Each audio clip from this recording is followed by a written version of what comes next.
You didn't wake up one day and decide to be this strong. You were trained into it, quietly, slowly, repeatedly. Every time you showed emotion and it was ignored. Every time your pain made someone uncomfortable. Every time you realized that being easy, low maintenance, or strong kept people close. So you learned the rule. Don't cry too much. Don't need too much. Don't feel too deeply, at least not where others can see. And it worked. You became reliable, capable, the one people admire. But here's the part no one talks about. The strength that protected you is the same strength that now keeps you alone.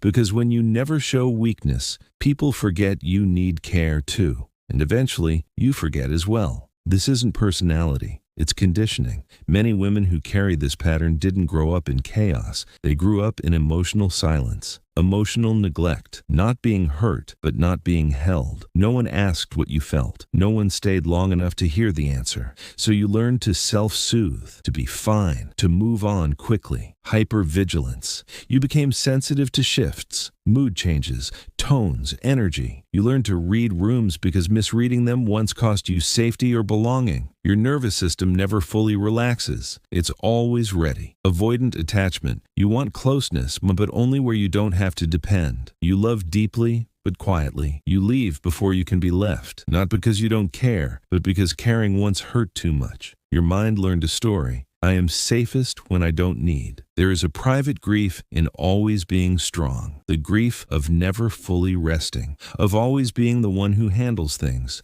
of knowing that if you fell apart, no one would catch you. You don't lose people dramatically, you lose yourself slowly. You stop sharing before you're disappointed. You stop asking before you're rejected. You stop hoping before it hurts. Carl Jung said what we suppress doesn't disappear, it waits. And what waits shows up as emptiness. Burnout, a quiet sadness you can't explain. You may look successful, put together, respected, but inside there's a tired part of you that just wants to be held without having to earn it. That's not weakness, that's being human. You might recognize yourself here. You're the strong one in relationships, but rarely the supported one. You attract people who lean on you, not into you. You feel safest when you're useful. You struggle to ask for help, even when you need it. You stay calm in crisis, then fall apart alone. You don't know who you are without being capable. These aren't flaws. They were survival skills. They worked once. They kept you safe. They kept you loved. But survival is not the same as living. And strength is not meant to replace connection. Healing doesn't mean becoming fragile. It means letting yourself be real.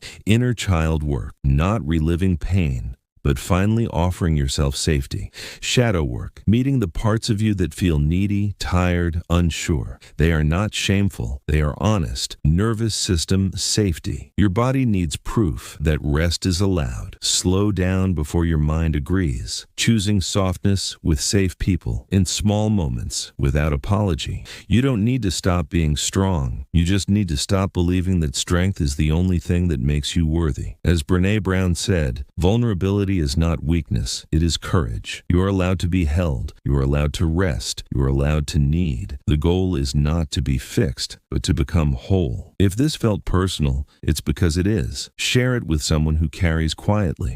If this video helped you in any way or made you feel understood, please take a moment to like it, share it with someone who might need it, and subscribe to the channel.